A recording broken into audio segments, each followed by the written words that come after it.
La commune de la semaine. La commune de la semaine. La commune de la semaine fait étape à Bitche. Je suis en compagnie du maire, Benoît Kieffer. Bonjour Benoît. Bonjour Pascal. Benoît, il y a une semaine pile, quand je me retournais sous mon siège à la radio, je voyais une foule immense, une foule venue pour les régionaux de l'étape, l'officine du Gueux. En tant que maire, quand on met la politique de côté, ça doit faire plaisir, ces grands rassemblements populaires. Bien évidemment, parce qu'on reprend vie, c'est la ville qui reprend vie. C'est aussi du lien social, la population qui se retrouve et qui avait l'envie de se retrouver après toutes ces périodes. Et puis c'était la consécration, la première fête de la musique depuis que nous sommes arrivés en juillet 2020. Donc il était important de redonner vie à cet événement. Alors nous n'avons pas eu de chance avec la météo, certes, une partie de la soirée était contrecarrée par la pluie qui est arrivée, mais la population a ensuite pu profiter de ce concert dispensé par l'officine du Gueux, où il y avait du monde et il y avait aussi quelques restaurateurs qui ont pu faire bénéficier de la population de leurs produits. C'est une manifestation qui a été créée il y a 40 ans par le ministre de la Culture de l'époque, Jack Lang. Tout à fait. Et dans le ministre de la Culture, il y a culture, et je crois que c'est un mot important pour vous et votre équipe. La culture est un élément important pour la nouvelle équipe municipale, puisque on considère qu'il faut apporter ce vecteur qui ne se mesure pas forcément financièrement, qui n'est pas palpable d'un point de vue financier, entendu sonnant et trébuchant, mais qui apporte néanmoins beaucoup au niveau de la population, qui apporte beaucoup pour la ville, pour son attractivité. Alors vous avez vu qu'on a ouvert la galerie d'art, le tiers-lieu, l'espace Tessier, la microfolie, et donc il paraissait important d'apporter cet élément culturel à centre-ville. Aujourd'hui, on ne va pas se contenter que de ces éléments-là, puisqu'on a aussi l'envie d'amender un petit peu et de redonner à Bitche les événements culturels qu'il y a eu lieu il y a quelque temps. Alors je cite, il y a plusieurs années déjà, quand j'étais plus jeune, c'était le foyer culturel du collège-lycée Saint-Augustin. C'était des vrais événements, c'était des spectacles. On était heureux quand on était jeune et moins jeune de pouvoir profiter des animations, des spectacles qui était dispensé au foyer culturel. Et puis ensuite, il y a eu la période qui était abondée par Joseph Schaeffer notamment, donc la création des estivales, de l'espace Cassin, etc. Et je pense qu'il faut retrouver un petit peu ce segment, se retrouver à Bitche, alors pas seulement au centre-ville, mais sur l'ensemble de la ville et du territoire, qu'on puisse profiter de la culture, qu'on puisse apporter de la poésie, de la flânerie et la possibilité à la population, aux gens de se diversifier et de mettre un petit peu de couleur dans leur vie. La flânerie au centre-ville, on y reviendra en parlant d'un projet structurant que vous avez dans les cartons, entre guillemets, avec le conseil municipal. Mais je voudrais rebondir sur la galerie Bitcheart dont vous avez parlé.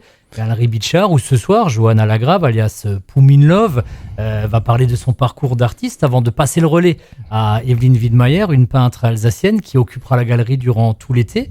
Ce sera le début d'un long week-end. Il y a les portes ouvertes chez les pompiers avec Monsieur Vilsus qui en a parlé ce matin dans les actus locales. Il y aura les portes ouvertes au centre équestre militaire. Il y a beaucoup de choses finalement qui se passent à Bitche.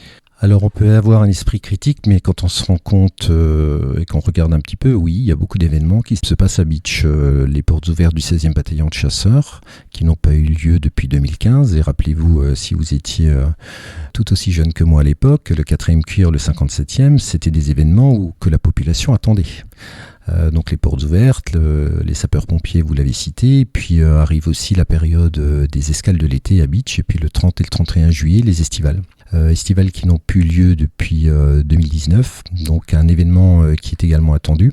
Et donc on espère pouvoir satisfaire la population avec des déambulations sur une thématique qui est celle du 7e art. Donc déambulations, art de rue, spectacles, ciné-show, concerts notamment.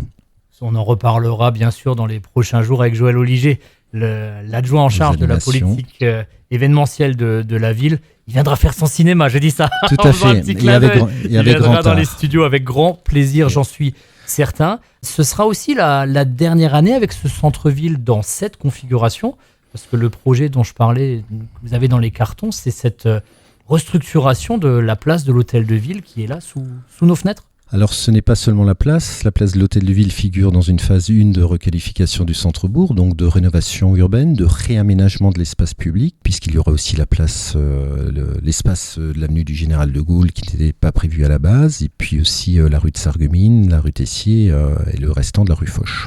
La requalification du centre-bourg est un élément important et d'attractivité pour la ville, on redore un peu le blason et surtout on va donner un élément d'attractivité supplémentaire pour donner aux gens l'envie de venir, l'envie de sortir et l'envie de profiter de ce que la ville de Bitche peut apporter au mieux, c'est-à-dire de pouvoir bénéficier d'un cadre de vie.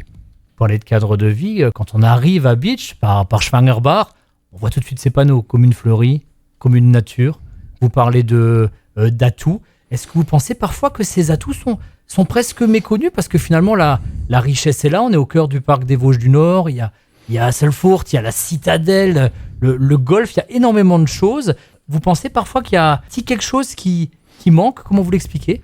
Alors, serait-ce par défaut de communication? Peut-être pas, puisqu'on se rend compte quand même que les touristes sont là.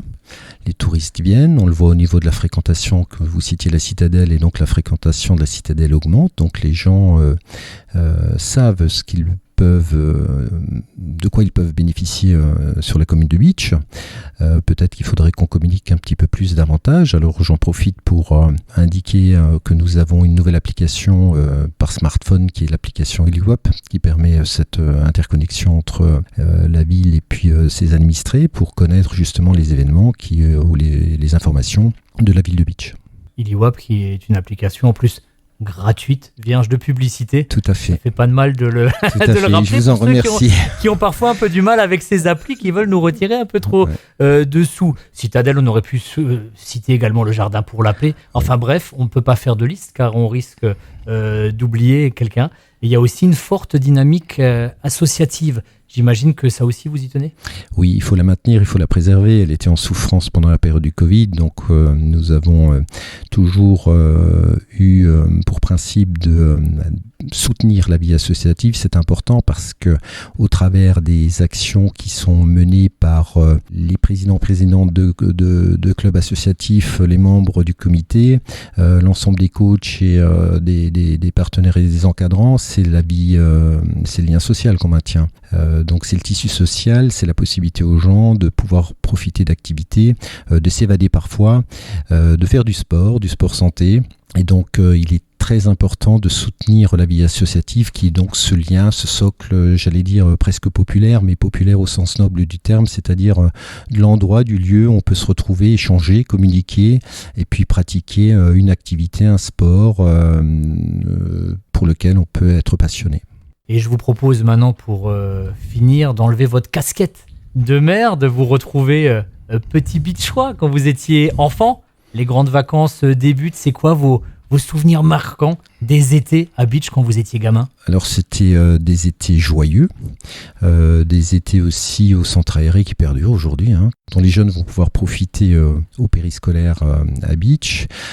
C'était la piscine, c'était les sorties, le vélo, les rencontres entre copains, et puis à la fin de l'été, l'attente aussi, il faut le dire, de retourner à l'école, de reprendre cette vie scolaire parce qu'on y retrouvait les copains.